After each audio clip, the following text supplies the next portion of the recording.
I believe that this nation should commit itself to achieving the goal before this decade is out of landing a man on the moon and returning him safely to the Earth.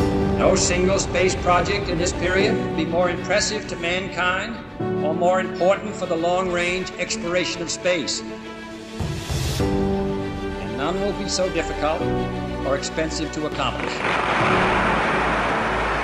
It's one small step for man, one giant leap for mankind.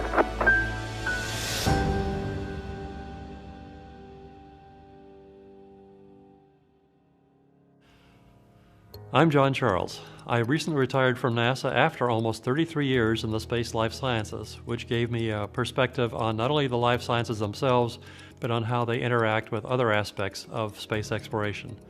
I'm going to talk to you today about living and working on the moon.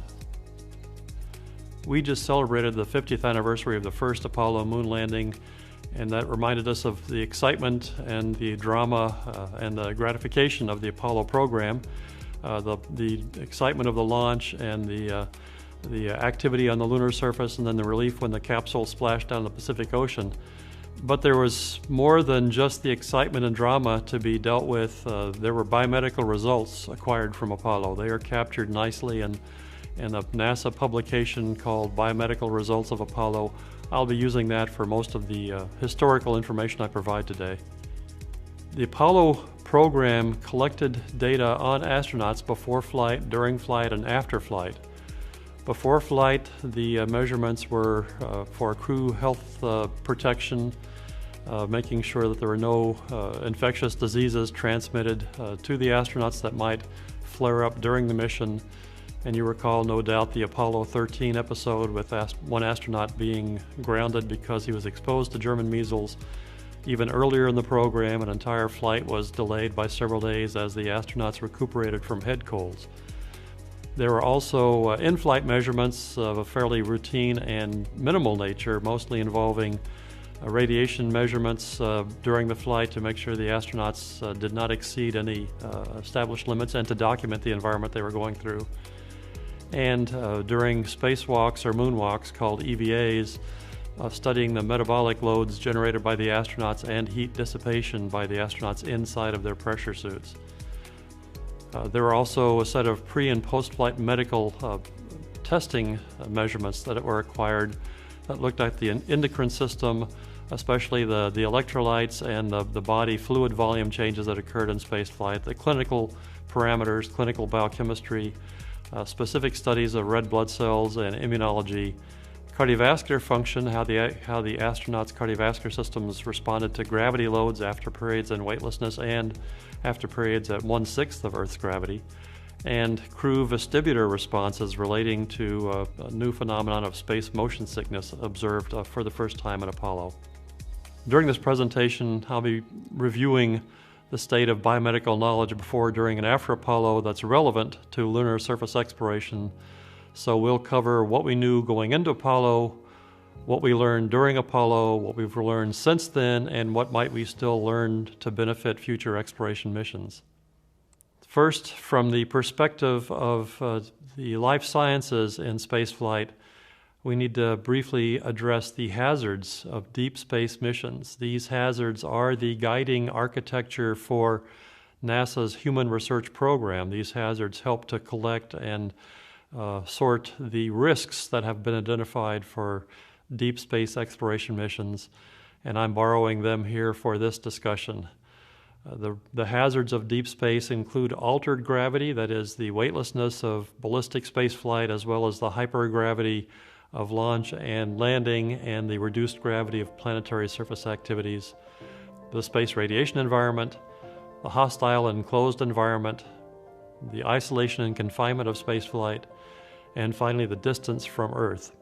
And I'll discuss each of those in sequence.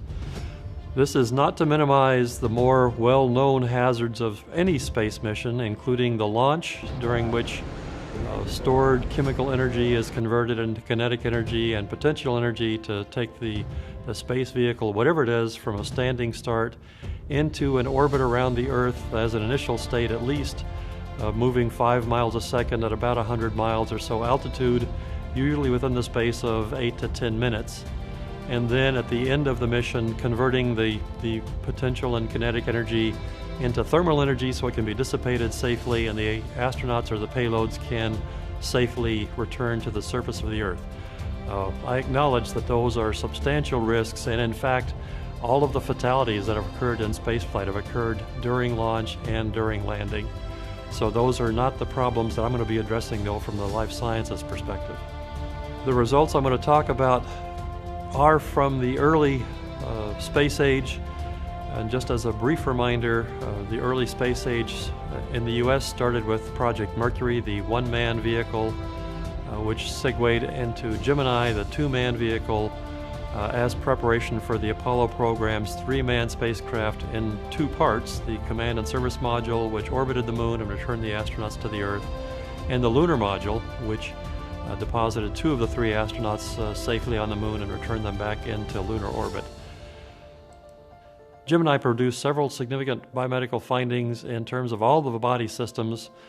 Demonstrated the development of orthostatic intolerance, that is, lightheadedness on standing after spaceflight. Demonstrated the development of decreased exercise capacity. Demonstrated that there were red blood cell changes, there were minimal bone changes, some loss of muscle tissue, but no vestibular symptoms were observed in the Gemini program. Apollo confirmed all of those and provided some additional insight from larger crew sizes and more participants. Apollo also demonstrated the first evidence of vestibular symptoms that we now call space motion sickness in 2 out of the 33 crew members that flew on Apollo. Also the development of cardiac arrhythmias, that is, changes in cardiac rhythm in 2 astronauts on a single Apollo lunar landing mission. That indicated there may be cardiac rhythm problems in future more ambitious and more metabolically taxing space flights. Also showed increased loss of muscle and so forth. Apollo also demonstrated the ability to execute very challenging extravehicular activities using a technology that was not available in Gemini. Gemini used air-cooled spacesuits, which most of the astronauts on Gemini EVAs quickly overwhelmed given the scope of the tasks they were trying to accomplish outside of their spacecraft. Apollo provided water-cooled, liquid-cooled suits, which proved to be very effective in countering the increased heat loads of astronauts doing very challenging activities on the lunar surface during especially the subsequent Apollo missions. And at no time was any astronaut challenged by heat stress or excessive heat load. So that was a victory for Apollo and a technology that is still used today, not only in spacewalking, but in high thermal load environments like race car driving and first responders and fires and so forth. So among the hazards I'm going to describe to you, the first one I'm going to discuss with you is altered gravity. Any rocket launch is going to involve an acceleration from the surface of the Earth. In Apollo, those launches generated G levels of up to 4 or 5 Gs at phases during the powered flight, which then almost immediately became zero gravity once the astronauts were in low Earth orbit in ballistic unpowered spaceflight. The G levels increased slightly then to about 1 G during powered translunar insertion, that is, departing low Earth orbit for the moon. During the 3-day coast to the moon, the G levels were again zero gravity. During the powered orbit insertion around the moon, there was an increase in G to just under 1 G. When the astronauts descended to the surface of the moon, they gradually experienced a small fraction of Earth's gravity, culminating in about 1/6 of a G as they were hovering above the surface. Then, of course, their time on the surface was all at 1/6 of Earth's gravity, which is the moon's normal gravity level. Blasting off from the moon gave them a G load approaching 1 G just for the few minutes that the rocket was firing. And again, during ballistic flight, they were at zero gravity. The Apollo spacecraft, when it departed lunar orbit, again achieved approaching 1 G acceleration for the few minutes of propulsion. It coasted for 3 days at 0 G. And then during the ultimate dynamic event of the mission, the entry into Earth's atmosphere, G loads were up to 7 Gs for a period of a few minutes as the spacecraft decelerated and then descended to the ocean for its splashdown. So those are the altered G environments of Apollo. They are typical of the altered gravity environments that astronauts will experience on future moon missions and on future exploration missions beyond the moon. In terms of the effect of gravity during operations on the lunar surface, gravity was at no times found to be a hindrance. The astronauts reported being able to move comfortably and with confidence almost all the time on the surface, except when they occasionally found sinkholes that are filled with dust or when they stumbled inadvertently. But even in cases where they fell down, they were able to recover the upright posture, and at no time was anybody injured or even really distressed by the fall. A few of them even said it was kind of fun to fall because it was a benign environment. And we should remember that the pressurized spacesuit functions like a large airbag, so there's probably very little twisting and those kinds of injuries that are likely to happen inside the spacesuit on the surface of the moon during stumbles and falls, but there will be other issues I'll discuss in a minute. When we're talking about habitation in a pressurized environment, which has enough volume to move around in, and in which the astronauts will not be wearing the large airbag-like pressure suits, then the possibility of injuries, stumbles, falls, twisted ankles, and so forth will increase just because of the absence of the protection of that pressurized suit. All of the effects of lower gravity are being studied in different venues on the Earth.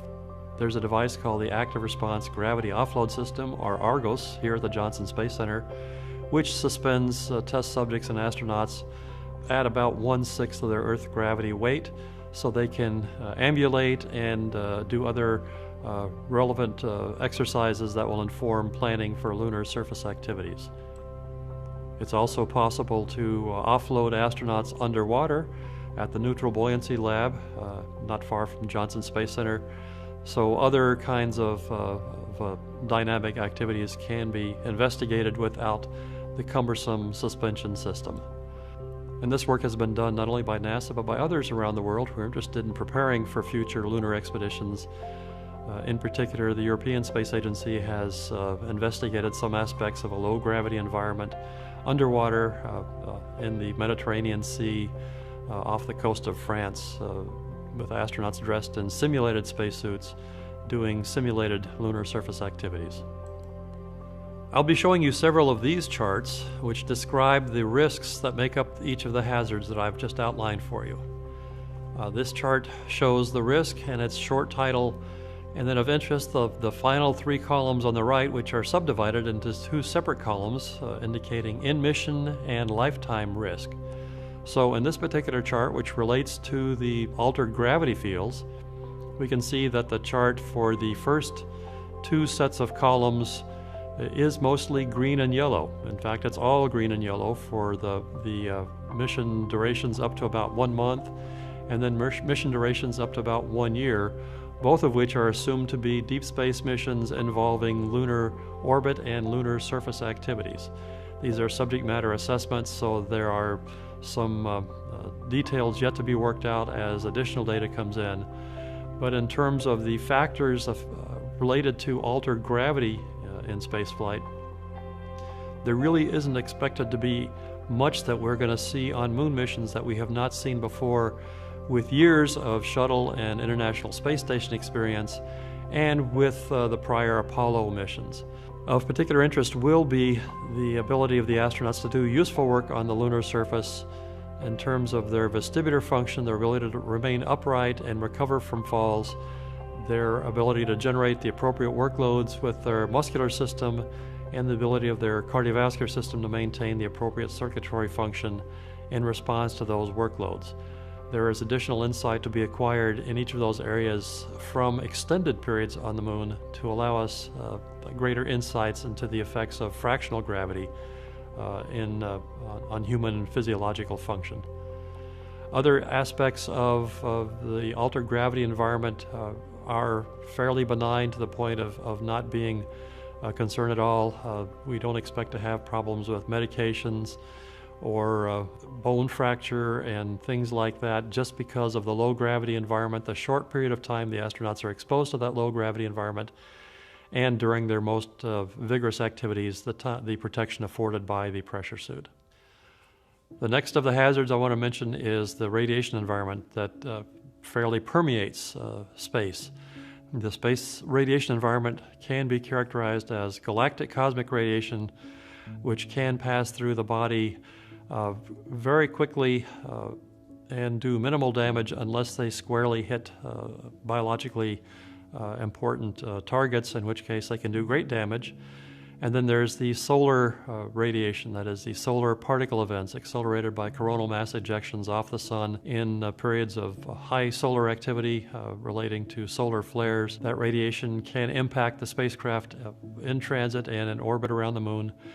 And it also is trapped in Earth's magnetic field, forming the Van Allen radiation belts, which expose astronauts transiting through them to higher radiation doses. The effects of radiation are not limited to cancer, which is a lifetime risk. It's probably not going to be a risk during the spaceflight, but it also relates to soft tissue damage in terms of cataracts and possible atherosclerosis and other organ and tissue damage that can occur with exposure to high radiation doses, and also to its effects on cognition and higher mental function. If a particularly severe solar flare occurs when astronauts are poorly protected, either in deep space outside the vehicle or inside of a thin-walled vehicle. The Van Allen belts, the trapped radiation belts around Earth, are a significant risk to astronauts. The Apollo program dealt with that by quickly transiting through the Van Allen belts. Interestingly enough, some of the earliest major mission events occurred while they were transiting that radiation environment, but the astronauts were well protected by not only their spacecraft itself, but by the bulky pressure suits they were still wearing in the immediate post-launch period. So no particular risk from that transit. If one considers the radiation environment of low Earth orbit and of the lunar environment of the moon landing missions, one can see that the radiation environment in low Earth orbit is the lowest of the astronauts' exposures.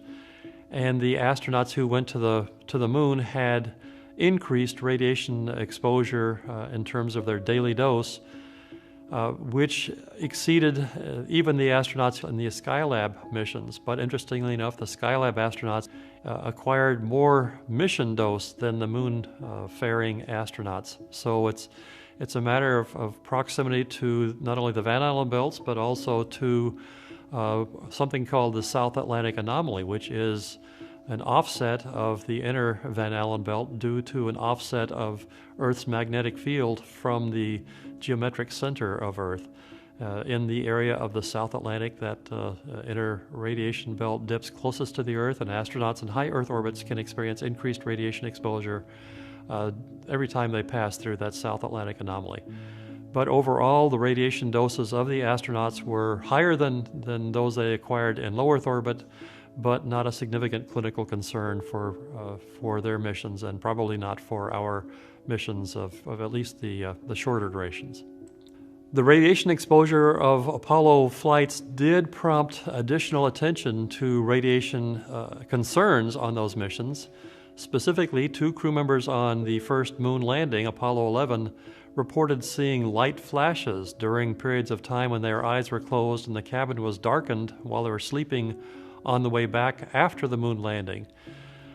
Their reports were taken seriously by the flight surgeons, and astronauts on subsequent missions also reported seeing light flashes in darkened cabins while they were transiting between the Earth and the moon.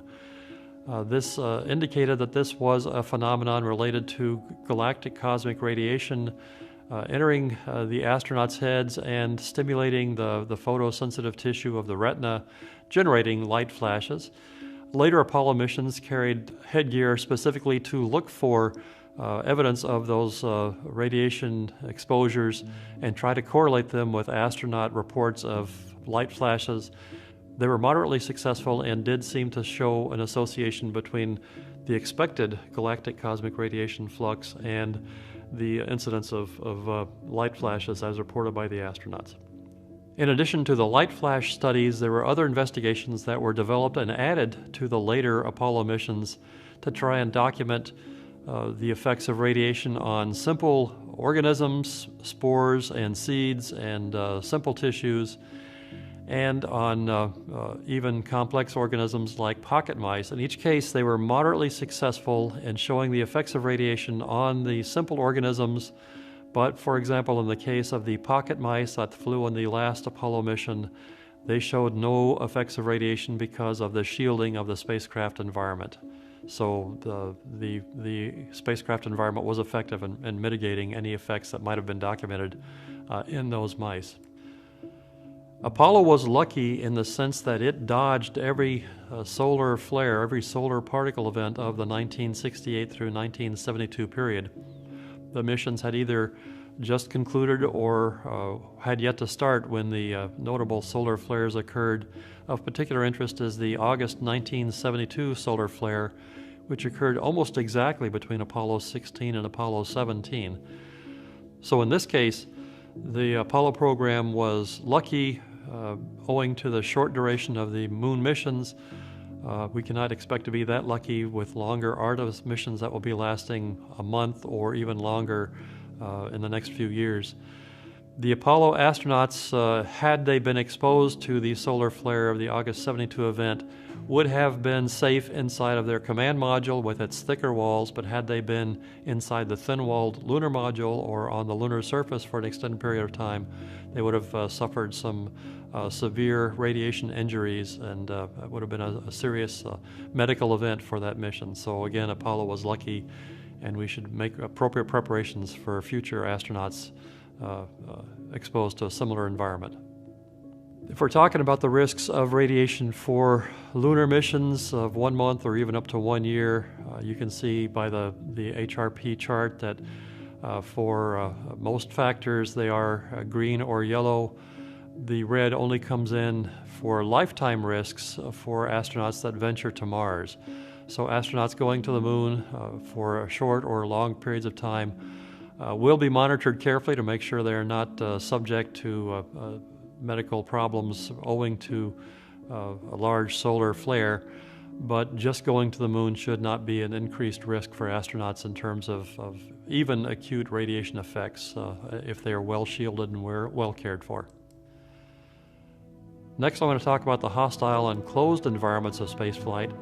The hostile environment of spaceflight is the external environment of spaceflight, where it can be very cold, minus several hundred degrees, to very hot, plus several hundred degrees, depending on whether one's in the shade of a planet or in the direct sun. The vacuum of space is a very inhospitable element of the environment and can cause almost immediate death or at least dysfunction of astronauts exposed to it. I've already discussed the radiation environment of spaceflight, the galactic cosmic rays, the solar proton events, and the ultraviolet radiation. Space is also filled with highly energetic particles called micrometeoroids, and astronauts on the surface will have to deal with the contamination of the hostile environment that is intrinsic in the lunar dust. But inside the spacecraft, one can expect a more benign and supporting environment. As a reminder, Apollo, like Mercury and Gemini before it, used 100% oxygen at 5 pounds per square inch, approximately 1/3 of an atmosphere, for their missions, which did not exceed 14 days. There was no hypoxia, that is, no shortness of oxygen in the astronauts, no dysbarism, which is the decompression sickness, and no evidence of oxygen toxicity. I should mention that one astronaut did not report any decompression sickness symptoms, but he did write in his autobiography several years later that he had knee pains during both his Gemini and Apollo mission, which were probably related to decompression sickness, a very mild form. So as far as official reporting goes, there is no evidence of decompression sickness in the Apollo program.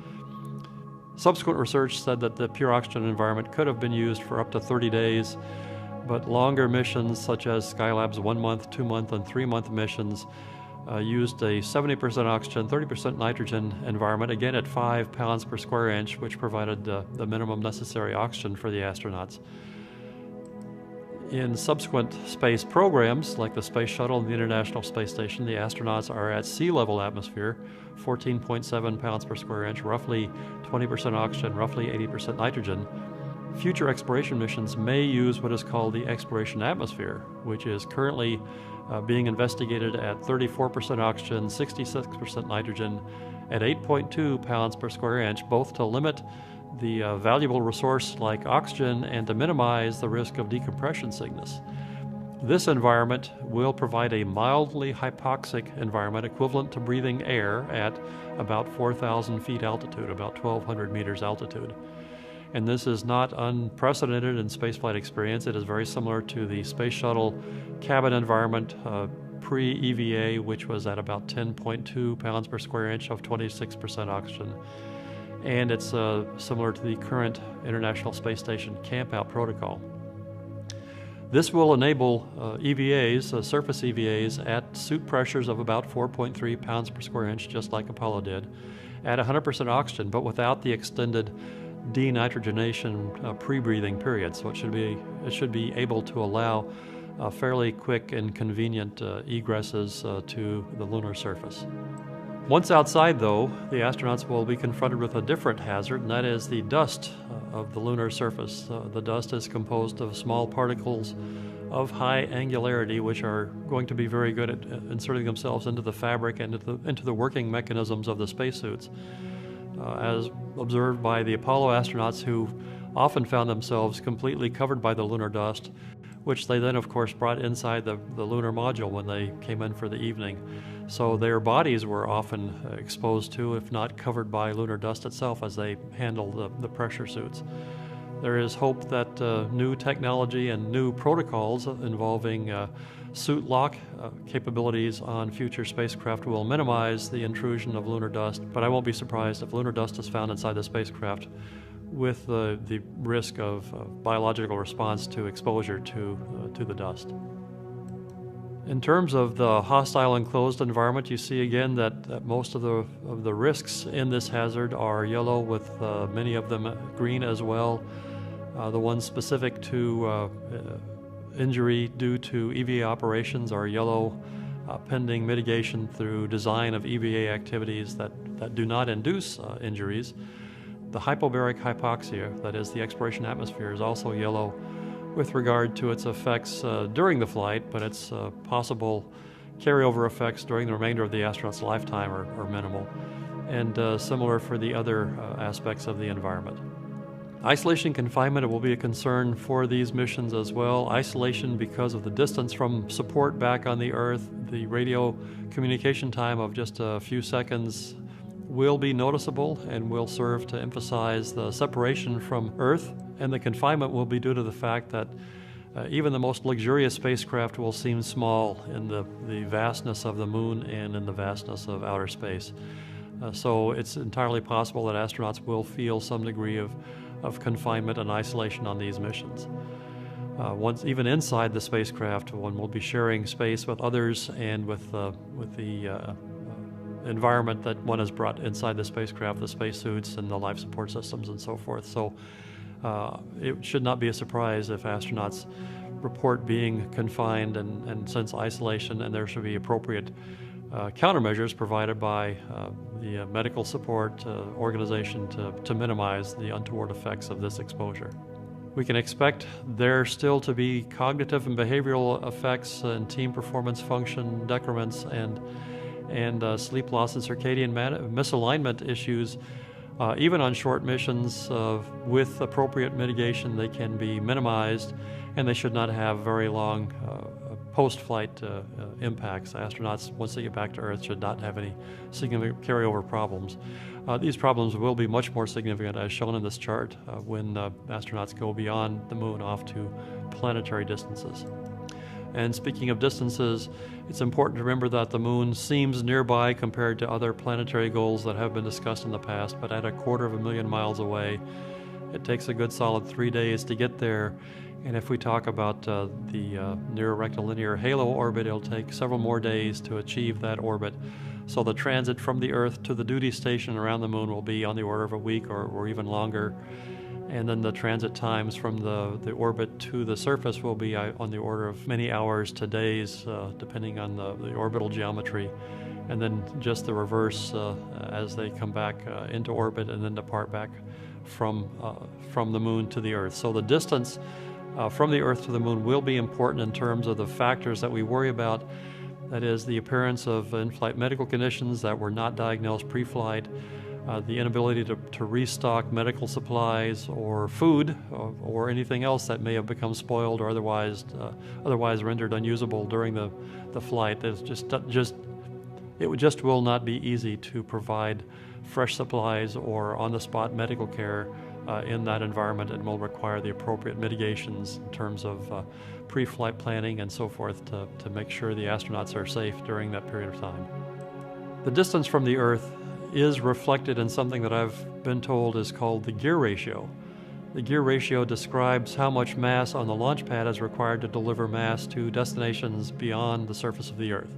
For example, a kilogram in low Earth orbit requires 20 kilograms or so of mass on the launch pad in terms of rocket fuel and structure and other hardware. And then the multipliers when one departs low Earth orbit and heads for the moon, to orbit the moon and to land on the moon, and then to return from the surface of the moon back to lunar orbit and then back to the Earth, culminate in roughly a 400-fold multiplier of every kilogram that it comes back to the Earth. So this speaks in favor of minimizing the mass that is expected to be returned from the surface of the moon back to the Earth, and maximizing the amount of in situ analysis that can be done on the surface to provide the greatest data return with the smallest amount of return mass. Recapping then, there were limited biomedical data collected on the lunar surface during Apollo, mostly limited to monitoring for operational health and safety. That involved analyzing the electrocardiogram for heart rate and cardiac rhythm disturbances and correlating it with activities as observed on live television. The workload and the metabolic factors were assessed from monitoring of suit cooling parameters, and when the data were available, from water and beverage ingestion and excretion inside of the EMU, the spacesuit. No new biomedical research is required during short, that is up to 3-day, lunar surface missions on near-side equatorial regions, that is, missions that essentially duplicate what Apollo did. New biomedical research is strongly advised, however, to document the human responses to the lunar environmental factors, including, but not limited to, low gravity, to inform preparations for Mars surface missions, also at lower gravity. New biomedical research may be required during lunar surface missions to novel locations, especially those where astronauts may encounter trapped volatiles potentially harboring biological molecules. And that is the current goal of the Artemis missions, is to go to the south pole of the moon in search of trapped volatiles which may harbor biological molecules. And conceivably, those astronauts may be subject to a post-flight quarantine as the Apollo astronauts were, if it is determined that there are biologically relevant molecules or even species in those trapped volatiles. And new biomedical research may be required during lunar surface missions to any lunar location on missions of significantly longer surface stay times than just 3 days or so of the Apollo missions, in order to assure astronaut health and safety during longer periods of time in the novel environment of the low gravity of the moon. So in summary, Apollo provided a sound biomedical basis for subsequent human space programs. Skylab built on Apollo's foundation to deliver the fundamentals in space biomedical research for the next 2 decades during progressively longer missions. The space shuttle accommodated large crew sizes and modern clinical equipment to permit detailed analysis of the early, that is, just the first 2 weeks of physiological responses to weightlessness and other spaceflight factors. Now on the International Space Station, we're using those techniques and more to document the responses to spaceflight factors on an interplanetary timescale, routinely 6 months, which is just the duration of a transit from the Earth to Mars, and equally importantly, validating the countermeasures needed to keep astronauts safe, healthy, and high-performing during and after that long transit. We learned a lot from the Apollo program in terms of the human response to challenging missions like lunar surface exploration. We can also learn more from the Artemis program of future lunar surface exploration missions. If they are properly planned and properly equipped, we can do the research on those missions to reduce the risks to astronauts on future exploration missions, say to Mars and to other low-gravity destinations in the solar system.